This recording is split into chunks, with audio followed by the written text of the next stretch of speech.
given what you're facing this year with these input costs. Like, how does it make sense to be a farmer? It's really rough right now.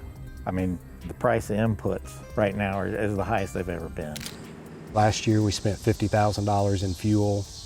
This year, because of the fuel cost, we're going to be closer to $100,000. Soy oil is blended in with diesel fuel too.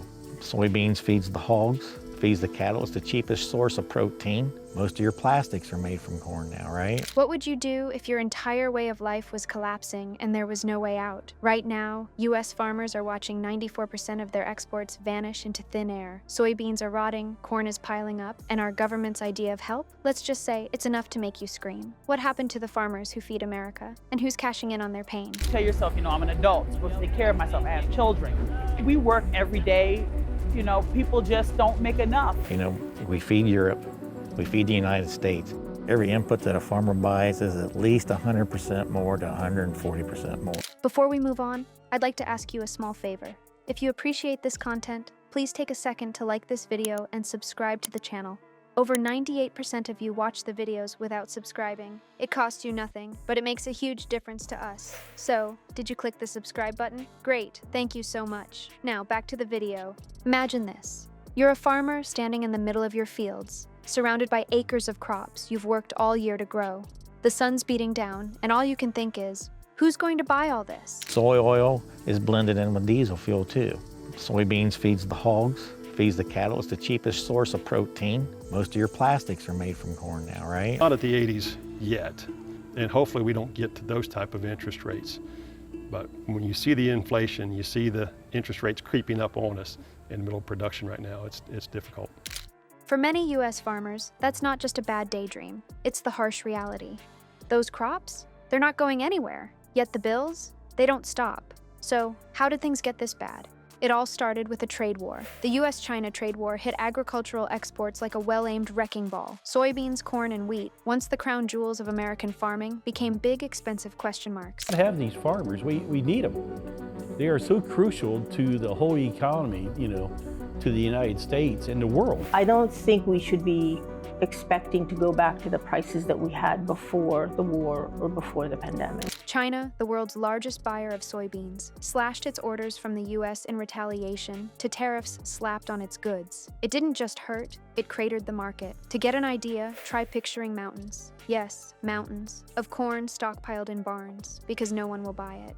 Or worse, soybeans left to rot because their shelf lives ran out. It's a gut punch for farmers, many of whom have been in the game for generations. And here's the plot twist. China didn't just stop buying, they went shopping somewhere else. Brazil, Argentina, Canada, they all swooped in to grab a piece of the pie. These countries signed long-term supply deals that left U.S. farmers out of the picture entirely. Fought the rain before, the dry weather, insects, but when you can't get the products at all, and you need to get to the field to spray or spread, that's tough. Given what you're facing this year with these input costs, like, how does it make sense to be a farmer? It's really rough right now. I mean, the price of inputs right now is the highest they've ever been. It's kind of like losing your biggest client to your competitors, except your competitors are smiling while you're drowning in debt. Adding insult to injury, costs for things like fertilizer, fuel, and machinery are rising faster than a thermometer in July. Farmers who are already struggling to sell their crops now have to dig deeper into their pockets to even grow them. You can't make the cake if you don't have all the ingredients. If we can't kill the weeds we need to kill, that can tremendously affect their yield, and when it affects your yield, it affects their income. We will make it through it somehow, some way. If we got to sacrifice, we sacrifice. That's just how it is. I mean, if it's 14, 16 hours a day, whatever it takes, we'll get it done. But it just feels like we could use a little help right now. One farmer said it best. It's like running in quicksand. Every move just sinks them deeper. Of course, when one farm falls, others try to survive in its shadow. Countries like Brazil and Russia, they're thriving, exporting more than ever. But are government aid packages the fix America's farmers need? Not everyone's convinced. On paper, they sound great. Last year we spent $50,000 in fuel. This year, because of the fuel cost, we're going to be closer to $100,000. Man, do you realize that guy you're talking to today feeds over 300,000 people a year with the products that he makes? No one looks at us that way. In practice, Well, that's another story entirely. If someone handed you a $20 billion check but then forgot to bring half of it, would you feel like you were being rescued or ripped off? That's exactly how many U.S. farmers feel right now about the government's so-called aid programs. Desperate for relief as their crops rot and debts spiral, they were promised billions of dollars to help offset their losses. But here's the catch. A massive portion of that aid never actually makes it to the people who need it the most. This isn't the first time the government has tried to swoop in with a lifeline. Remember the 2018 aid package? That was also supposed to help farmers struggling under the weight of trade disputes. When Russia invaded Ukraine, it was right about the time when a lot of that nitrogen was supposed to be shipped to the northern hemisphere, and it led to some really high prices. You look at farm diesel, which was $2.35. It's now $5.76. Doesn't mean much to the local person. But instead of saving the day, much of the money got tangled up in bureaucratic messes. Farmers say they've heard that song before, where big promises end in empty hands. By the time any relief trickles down, if it even does, it's usually too little, too late to cover the losses. Making things worse, the Department of Agriculture recently canceled $218 million worth of grain shipments that were supposed to go to international aid programs. That's money straight out of farmers' pockets, fueling their belief that these solutions are more about PR than real help. USDA Secretary Brooke Rollins promises that support is coming, but farmers are done waiting with open arms. Fertilizer, they have cut back. They said this is the only way we can see where we might be able to make a profit.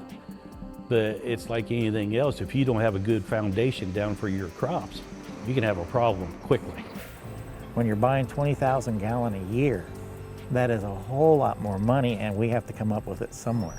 One bad year is survivable, but we're now stacking crisis after crisis. And while farmers are waiting, the clock doesn't stop on their operating costs. Fertilizer, fuel, equipment, all of it keeps getting more expensive while profits keep shrinking. Add in the emotional weight of watching generations of work unravel, and it's no wonder rural mental health hotlines are reporting an overwhelming surge in calls. The crisis isn't just economic, it's personal. What farmers want isn't another aid check. They're demanding real reforms, stable trade deals, competitive pricing, and policies that actually cushion them against these market shocks. They don't want to feel abandoned. A woman in my hometown that I believe was 4th generation on their farm, and he lost it.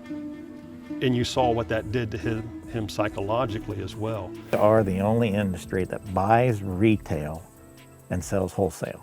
We cannot predict what the price of corn will be. We can't tell the consumer what the price of corn is going to be.